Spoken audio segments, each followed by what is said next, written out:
আসসালামু আলাইকুম। কেমন আছেন সবাই? আশা করি সবাই ভালো আছেন। ফিক্সিং স্টিফেন চ্যানেলের পক্ষ থেকে সি প্যানেলের সম্পূর্ণ গাইডলাইনের উপর আমরা আরেকটি ভিডিও নিয়ে এসেছি। আজকের ভিডিওটি হচ্ছে কিভাবে আপনি একটি সি প্যানেলের অথবা WHM এর আ সি প্যানেলের টার্মিনাল ইউজ করবেন। ঠিক আছে? সো চলুন কথা না বাড়িয়ে আমরা আমাদের সি প্যানেলে চলে যাই। তো আমাদের সি প্যানেলে চলে আসলাম। তারপরে আমাদেরকে এখানে সার্চ থেকে আমাদেরকে টার্মিনাল লিখতে হবে অথবা আমাদেরকে এখান থেকে খুঁজে বের করতে হবে যে টার্মিনাল কোথায় আছে। সো সব সিপ্যানেলে টার্মিনাল থাকে না। আ সব সিপ্যানেলে টার্মিনাল থাকে কিন্তু সব সিপ্যানেলেই টার্মিনাল অপশনটা অন থাকে না। ঠিক আছে? সো এই জিনিসটা আপনারা খেয়াল করে নিবেন। যদি আপনাদের এখানে টার্মিনাল এটা না থাকে তাহলে অবশ্যই আপনারা আপনাদের সার্ভারের অথবা হোস্টিং এর সাপোর্টে কথা বলে এই টার্মিনালটা আপনারা ওপেন করে নিবেন। সো আমি এই টার্মিনালে চলে যাচ্ছি।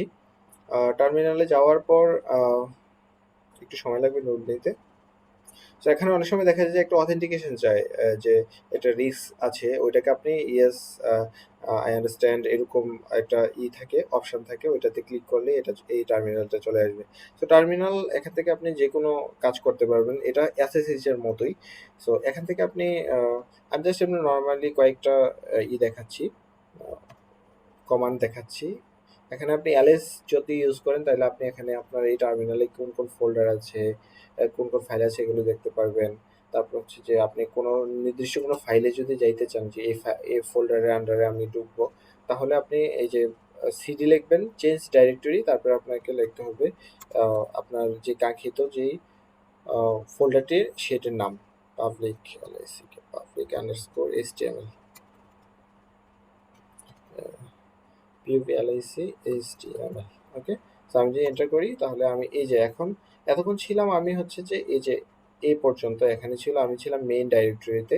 তারপর এখন যখন আমি CD public underscore HTML use করলাম তখন আমি চলে আসলাম এই যে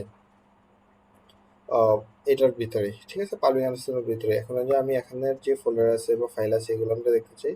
এই যে এখান থেকে আমি এখানে ফোল্ডার এবং ফাইলগুলো আমরা এখান থেকে দেখতে পাচ্ছি। সো এটা হচ্ছে বিষয়। এখানে আরো এই টার্মিনালের অনেক কমান্ড আছে এসএসএইচ এর। সো আপনারা যদি কেউ এগুলা একটু ক্রিটিক্যাল বিষয়, সো কেউ যদি আপনারা এই বিষয়গুলো সম্পর্কে শিখতে চান তাহলে অবশ্যই আমাদের ভিডিওর নিচে কমেন্টস করবেন। আমি এই বিষয়গুলো নিয়ে বিস্তারিত আলোচনা করব যে কিভাবে টার্মিনাল আপনি ইউজ করবেন, কিভাবে আপনি এখান থেকে সবকিছু ম্যানেজ করবেন।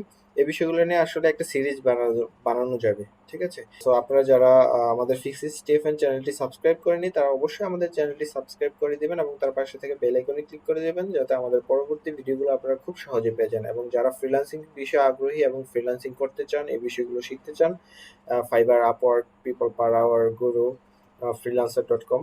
সো এই জিনিসগুলো আপনারা যদি কেউ শিখতে চান, ফ্রিল্যান্সিং বিষয়ে ধারণা নিতে চান, তারা অবশ্যই আমাদের চ্যানেলটি ফলো দিয়ে রাখবেন এবং আমাদের চ্যানেলটি সাবস্ক্রাইব করে রাখবেন যাতে আমাদের পরবর্তী ভিডিওগুলো খুব সহজে আপনারা পেয়ে যান। সো আজকে এতটুকুই। আসসালামু আলাইকুম।